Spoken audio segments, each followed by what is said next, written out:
কিছু কিছু বিষয় চোখে যখন দেখি আর ভাবতেও খারাপ লাগে। আজকালকার শিক্ষকদের নিয়ে অনেক তামাশা হচ্ছে। সম্প্রতি এমপিভুক্ত শিক্ষকগণ আন্দোলন করছেন। তাদের আন্দোলন ন্যায় সাপেক্ষে।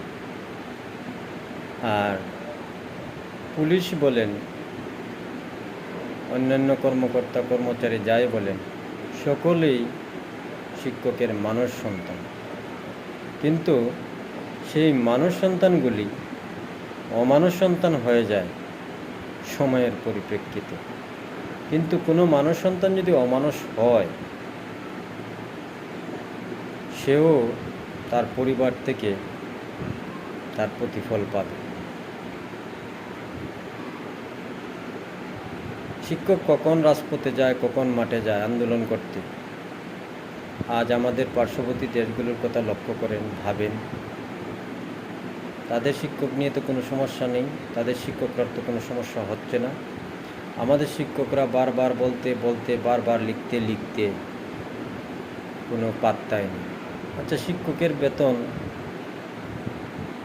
আর কয় টাকা দিলে সরকার একেবারে ধ্বংস হয়ে যাবেন? চুরি বাটপারি করতে করতে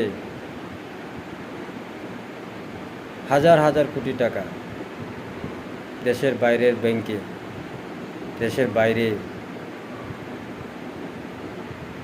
যখন নিয়ে যায়, সেগুলোর হিসাব তো নাই, আসেও না। এখন শিক্ষকের দাবি পূরণ করার সময় পুলিশ লেলিয়ে আসে। পুলিশ তো পুলিশের ইচ্ছায় লেলিয়ে আসে না, পুলিশকে কারা লেলিয়ে দেয়, সেই হত্যাকর্তাগণ। আসলে বড় কথা হচ্ছে, সেই হত্যাকর্তাগণ ভালোভাবে জানেন, শিক্ষক জাতিকে যদি উন্নয়ন করে, শিক্ষকরা যদি সচেতন হয়ে যায়, ভালোভাবে চলে, দেশটাও সচেতন হয়ে যাবে, সমাজ শুদ্ধ হয়ে যাবে।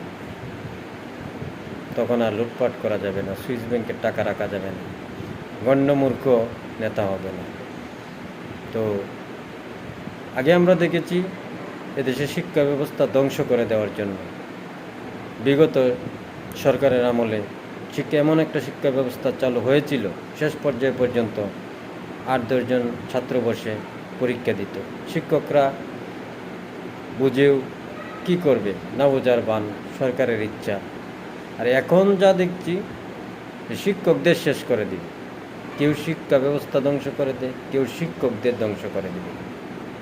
শিক্ষকদের গেট দিলে সমস্যা, পদোন্নতি দিলে সমস্যা। অন্যান্য ডিপার্টমেন্টে 15তম থেকে 10তম পদোন্নতি দিনে বলে রাতে হয়ে যায়। মানে কি, শিক্ষকদের পদোন্নতি দিতে অসুবিধা কোথায়? আসলে ভালো হইলে পয়সা লাগে না, ভালো হয়ে যান। একজন ভালো শাসক বলেন, ভালো বিচারক বলেন, ভালো মাতব্বর বলেন, দেশ জাতি তাকে মনে রাখে। আর শিক্ষকের কথা ভাববেন না, আপনার কথা কেউ ভাববেন না। ক্ষমতা সবসময় থাকে না, চেয়ার সবসময় থাকে না। আজকে চেয়ারে আছেন, কালকে চেয়ারে আরেকজন বলেন। কিন্তু চেয়ারের কদর যদি করে যেতে পারেন, আপনি যেই হন না কেন, ইতিহাস আপনাকে সম্মানের সাথে মূল্যায়ন করবে। এমন জীবন করিও গঠন, মরিলে হাসিবে তুমি কাঁদিবে বেগম।